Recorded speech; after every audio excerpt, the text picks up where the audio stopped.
Hello and welcome everyone to OnPoint Technologies PCM and Mac Mall webinar Wednesday. We are thrilled to have you with us for today's Microsoft Surface webinar, which is on Catalyst for Digital Transformation. And to present on this topic, we have got Mike Nichols, who is Senior Business Development Manager from Microsoft Surface. But before going into our main presentation, we have got a few housekeeping items. Please remember to enter your questions in the question box on your right-hand side, and I'll relay those over to our speaker at the end of the presentation. We do send out a survey at the end of the presentation. Please fill it out and let us know how we did, as well as topic you'd like to see covered in the future. You can also view our future webinars by going on our website at www.onpoint.com/webinars and also on www.pcm.com/webinars. We are also recording this webinar, which will be available for playback in the next few days. Recordings are posted to our webinar page as well as upcoming webinar schedule. And with that, we are going to go ahead and get started with our main presentation. I'm happy to hand it off to our main speaker, Mike Nichols, Senior Business Development Manager from Microsoft Surface. Thank you, Norman. Appreciate it. Hello, everyone, and welcome. My name is Mike Nichols. I am the Senior Business Development Manager for Microsoft Surface here at PCM OnPoint Mac Mall. And today, we're going to talk a little bit about Microsoft devices and how they can energize your digital transformation in your organization. So I guess before we start into this, like when we talk about digital transformation, what do we really mean when we say that? Because it's a term you hear all the time.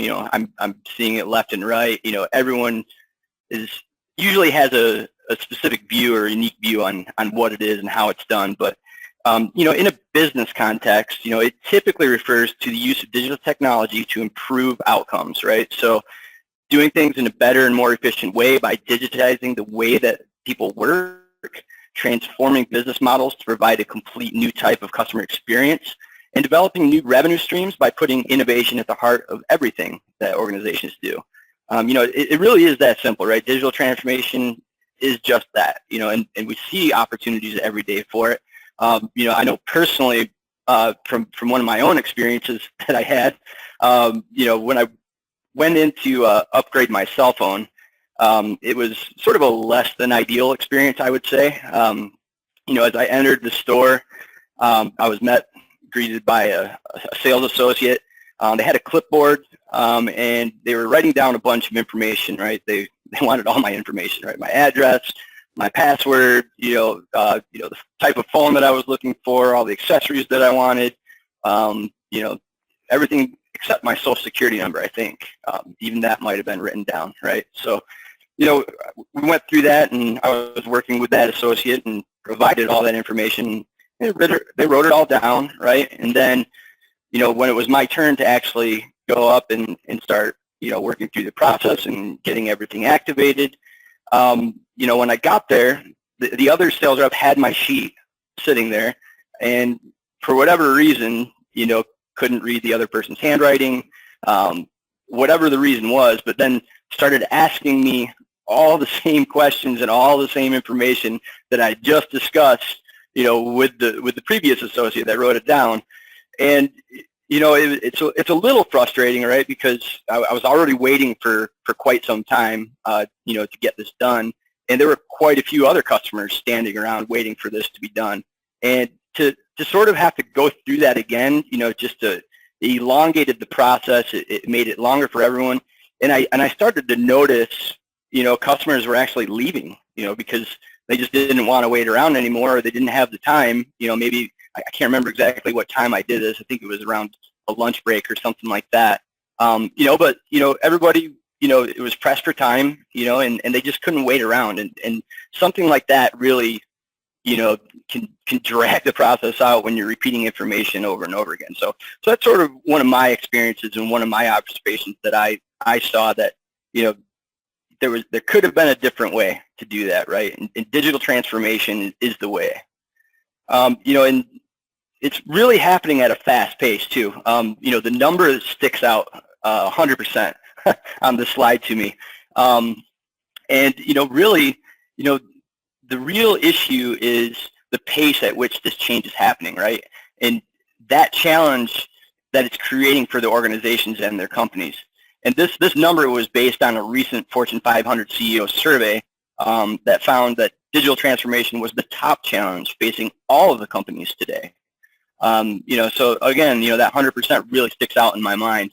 And then, the other 86%, of executives, they see the pace of change increasing rapidly over the next 3 years, right? So, it's happening, and it's happening quickly, and it's not going to slow down either, and, we typically see, 4 key trends really driving, this digital transformation.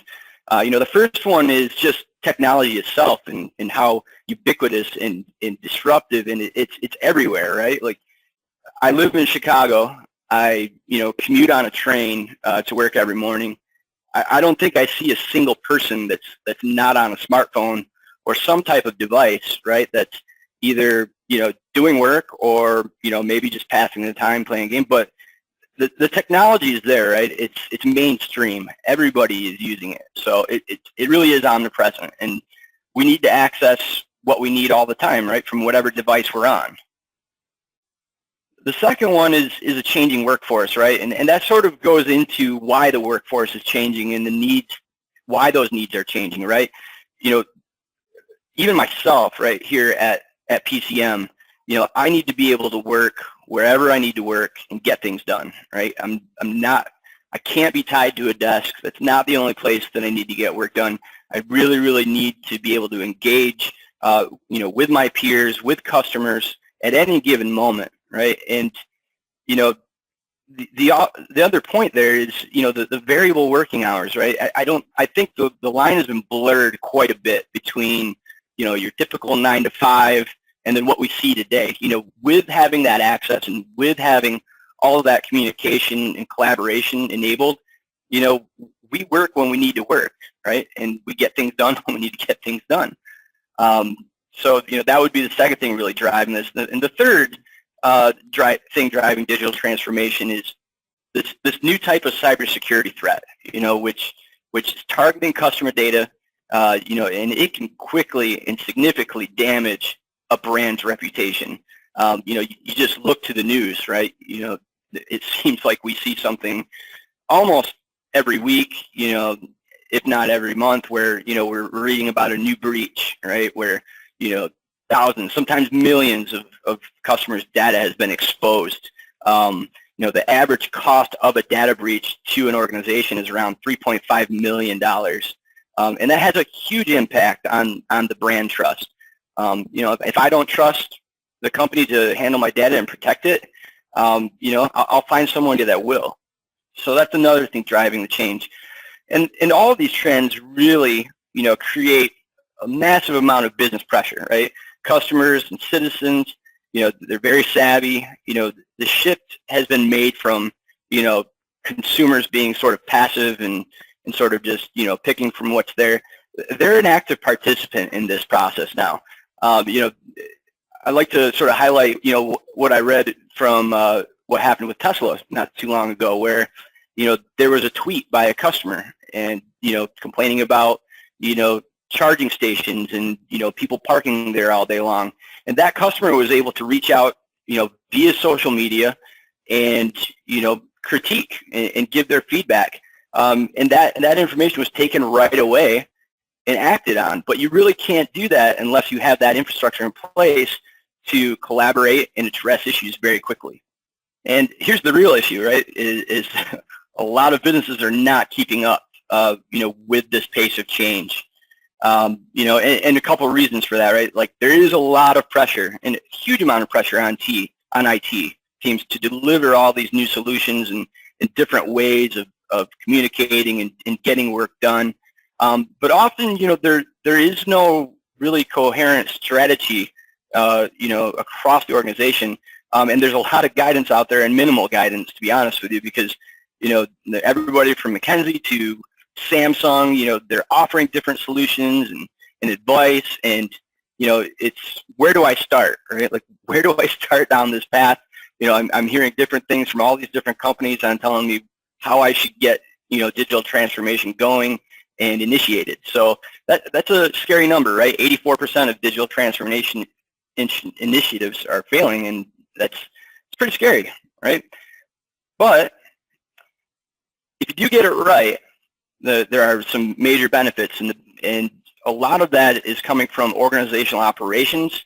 I think it was said organizations that embrace this digital transformation, they generate on average 8% more operating income each year than those that sort of lag behind, in that transformation. If you look at some of the numbers there, I'm not going to dig into all of them, but it's sort of across the board. It affects many different areas. When you get this right, and transform into a digital solution. So this is a little slide here. This is Satya Nadella, just sort of stating his feeling on the journey of personal computing. And Microsoft really has three bold ambitions, right? They want to create a more personal computing experience. They want to reinvent productivity and business processes, and they want to build a very intelligent cloud platform.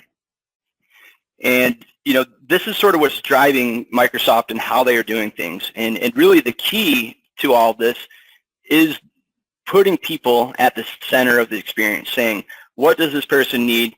How can we make it effective for them? How can we make it useful?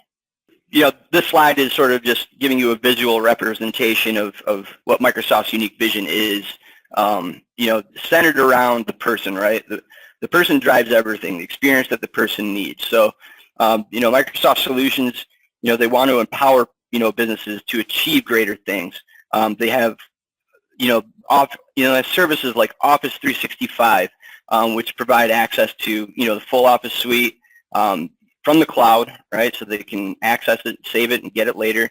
Plus management and security services like Enterprise Mobility Suite, which will help safeguard the data, the files, wherever, people are working, right? And then crucially, they now have a range of innovative devices that complement those services so you can achieve more. And really that's, it says Microsoft devices on there, and I know I'm a Surface, business development manager, but, Microsoft does have a whole portfolio of devices that they're really looking to put out there. And there are customers, all sizes. We see it all industries, all stages of transformation that are looking to technology and devices to help shape the way they engage with their customers, the way they empower their employees, they optimize their business industries, and transform their products. A single device, that's never going to be the answer to everything when it comes to digital transformation. But we really have seen, Microsoft's portfolio being used in some amazing, innovative ways. They're helping companies anywhere from SMB to enterprises, really get going on that journey, that transformation journey. So just hit on a few of these because this sort of brings me back to the story that I talked about, right? Like, let's say, I walked into, the retail store to get my phone upgraded, and maybe I was greeted by a person that was holding a tablet. And, maybe that person was able to engage me right away, collect my information, enter it into the form digitally, and then have that information automatically transferred, to the next person that I'm going to work with, right? That's really empowering them to engage their customers and really delight their customers because speed is everything today.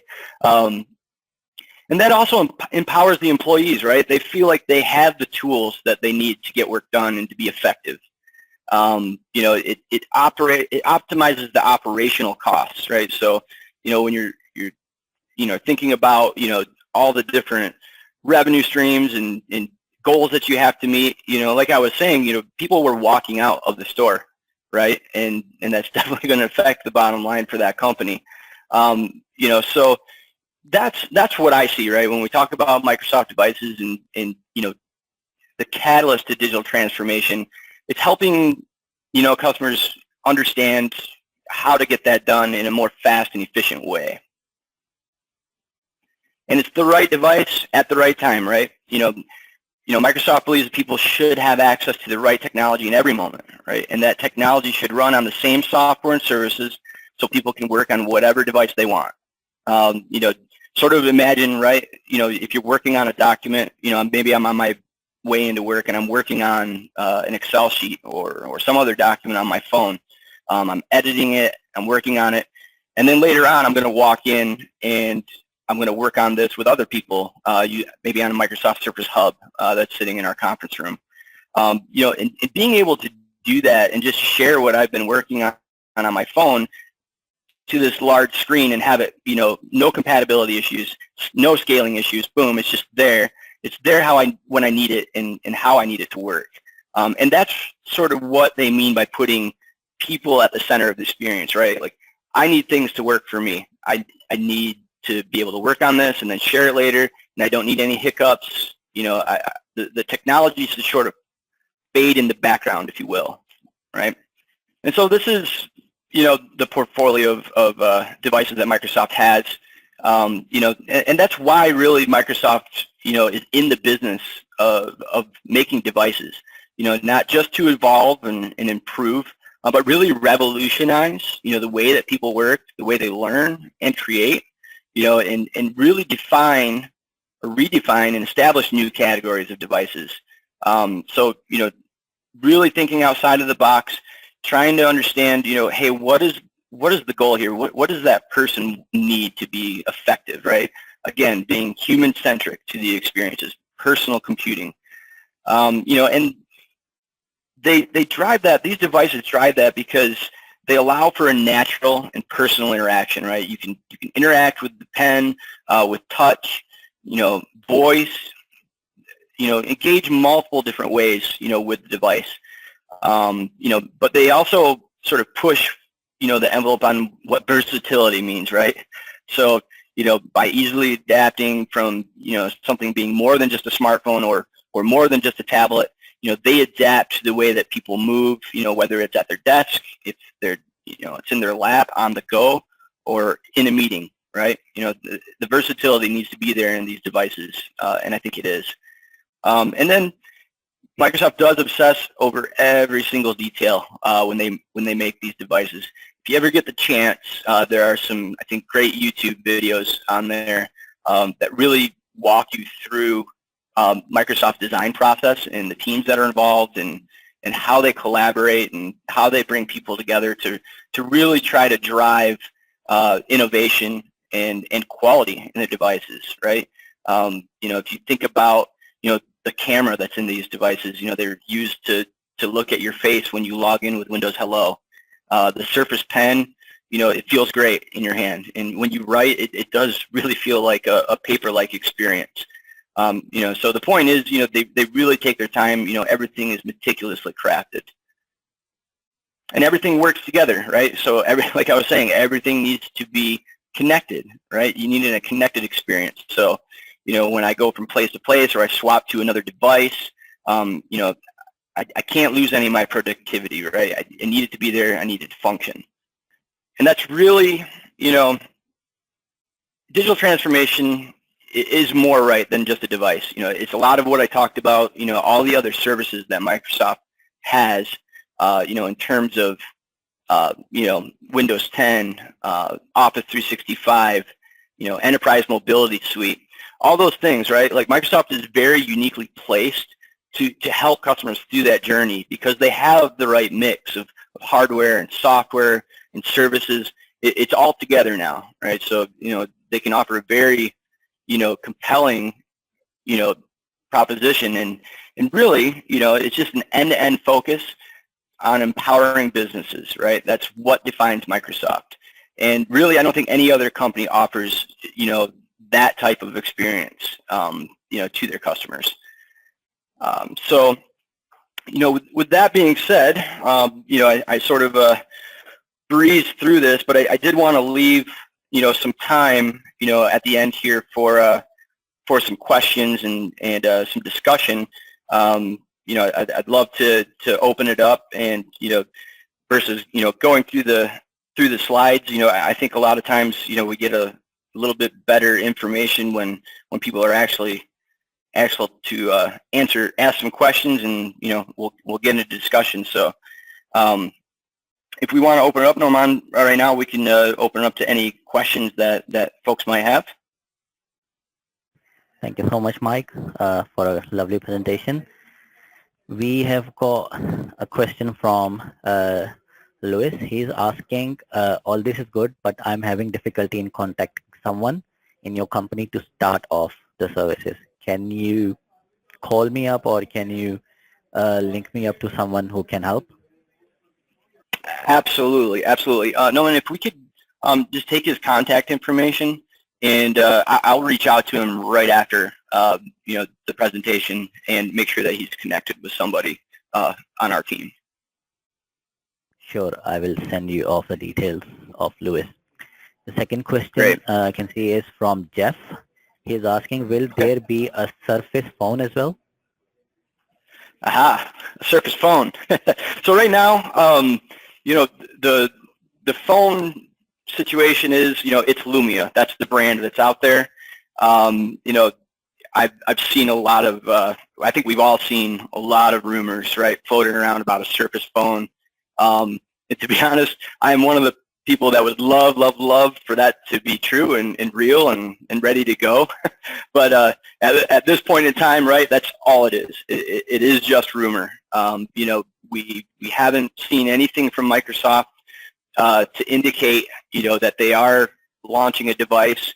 And I would guess, right, like, just based on what I stated earlier, right, they're going to be looking at, what is a phone, right? Like, what is it? Like, what do people really want to use it for and get work done with, right? I don't think that they're just going to come out and add to what's out there already, right? I think they're going to really look at, hey, do we really need to put out a new device, or can we get the same thing accomplished maybe just through software applications across all platforms, whether that be iOS or Android. So, it's exciting, right? I would absolutely love to have a Surface phone, but I have no information. I have no inclination of when that's going to happen. But I get excited every time that I read an article. So that would be the answer. In short, we have no idea, and hopefully we will see something soon. But I have no idea at this point. Thank you so much. The next question is from Samira Sheikh. She's asking, Microsoft offers 2 years accidental damage for Surface Pro. Can we get it? Absolutely. So the thing to watch out for is, Microsoft's retail stores offer extended warranty plans, Microsoft Complete, but there are commercial plans as well. So in the commercial channel, all the service plans that you're going to get in the commercial channel are going to be a minimum of 3 years, and you can get that with just extended hardware service, or you can get it with accidental protection, right? Microsoft Complete for Business. Another differentiator right there too between what you get, from the retail and then commercial. With retail, there is a $50 deductible that you have to pay if you do have to do an accidental claim. On the commercial side, that's built into the plan, so you never have to pay the deductible. It's just there, and then you have up to 2 claims that you can make. So I hope that answered the question, but let me know if you need more info. Thank you. The next part of her question is, will there be a price drop as the new products come out? To be honest, I can't answer that question. I have no idea really, what Microsoft's product transition, strategy is. I can say that, Microsoft did reduce price on a lot of the models, in the commercial channel by about $100, and they did that maybe like 2 or 3 weeks ago. So they've already sort of gone in and dropped pricing there, and I have no idea, right, if it's going to drop more or not. But what I would say is, the Surface Pro 4, all the devices that are currently out there are a great device. There's still a lot of demand for them. They are built from the ground up for Windows 10, and they're going to be a great device moving forward no matter what. So, I don't know if there'll be any price changes or anything that, if and when a new device is launched. But I would say, the price drop is there. It's a great device at a great price, and I would move on it. Thank you so much, Mike. Her comments are thank you. This was helpful. Okay, the next question I have is from Keith Zimmerman. He is asking, we are operating Surface Pro 4 tablets in a secured network environment and are having issues with having to reset the user access control continuously with required restart to operate devices within our firewall. Is there a solution to this problem? I'm quasi-technical, so I think we would have to sort of look at exactly what type of firewall you're using. I can definitely reach out to the technical team at Microsoft and see if there is a known issue or compatibility issue with that. But what I guess I would ask as well, please collect his contact information. I'd love to, dig into that and see if I can get him an answer. Because I'm not 100% sure, have I seen a lot of issues like that? No, not really. That's not been an issue that I've dealt with personally from most of our customers that have deployed Surface Pro 4. But there always is that one-off thing that sometimes can happen that gums everything up. So, I'd love to reach out to the technical team and get an answer for him. Thank you so much, Mike. I'll share the contacts after the webinar is finished. Okay, the next question I have is from Andrea. They're asking, do you have on-site support for the Surface like Dell, or do you have to ship to a depot? For example, Dell next day on-site support. So the way that Microsoft service is set up from Microsoft, right, it is not on-site support. So when you do buy an extended service plan or Microsoft Complete for Business, what that does is it sets you up for something that's called advanced exchange. So if you do have a device that goes down, when you make the claim with Microsoft, they send the device immediately. And usually arrives within 2 business days, and then you have, I think, 30 days to return the defective unit back to Microsoft. But it isn't on-site support, and they do leverage their partners like PCM and OnPoint to sort of help fill some of those gaps. And what we've seen, is engaging with our services team and seeing the type of offers we can give, present to sort of offset that, right? Because I know on-site support has been a pretty big issue, right? For some customers, they really need that. They rely on it. Microsoft is aware, right, that it's not perfect yet. But the other thing to keep in mind is Microsoft's fairly new when it comes to the hardware game. They are about 4 years old, so they're continually building their support infrastructure. But I think what you'll see is, they are going to leverage their partners quite a bit for these types of services. So I would say, definitely engage with our account team, engage with our services team, and we can find a solution. Thank you so much, Mike. The next question is from Des Simeone. He's asking, is the Surface Pro 5 coming out this year? So I don't have any information officially from Microsoft on any new product. What I can say is that Microsoft has sort of committed to a 12 to 18 month refresh cycle on their devices. So if you look at when the Surface Pro 4 was launched, I think that was October, was it 2015?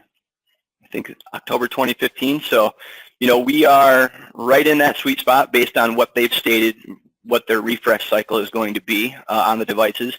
And they've also stated, right, that there's not going to be a huge change when it comes to form factor, right? They know that enterprise customers and business customers, they need some kind of stability and planning, right? So they've committed to no, big form factor changes. What you can expect, right, is to be, faster, lighter, you know, next gen processors, all that good stuff. That's what you can expect, right, from maybe a next Surface Pro device. Now, I can't comment on anything else that they might lay out there. They like to surprise us.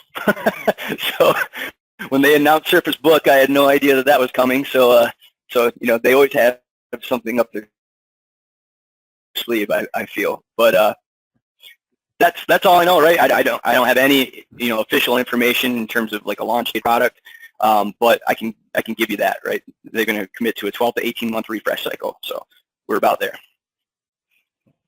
Thank you so much, Mike. I can see a couple more questions. Are there programs in place if you are interested in Surface but have not deployed Windows 10? Yeah, absolutely. So, PCM OnPoint, we do have a services team that can go on site, right, and help customers deploy, test, all the things, that companies need, right, to deploy a new OS. PCM OnPoint has that ability.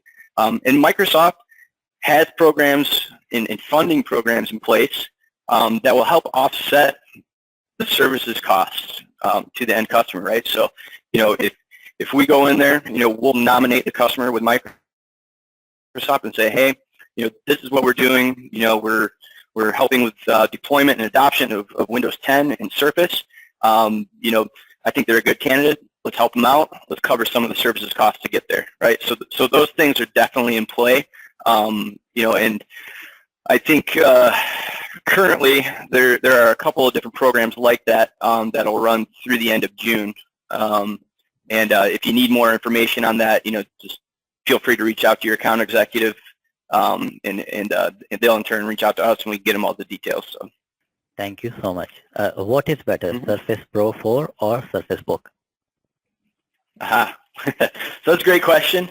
I think they're great. They're both great devices, but I think Surface Pro 4, is really for that user that is mobile, right? They really value portability over everything else, and productivity because, again, it's the tablet that can replace your laptop. So, it has that true tablet form factor. But still, with the power, you can get all the way up to an i7 1 terabyte drive, 16 gig of RAM. So even though it's a tablet, it's a very powerful device. So, I think definitely the Surface Pro 4, that fits in with, any mobile workforce that's out there or executives that are going from meeting to meeting. I think it's great.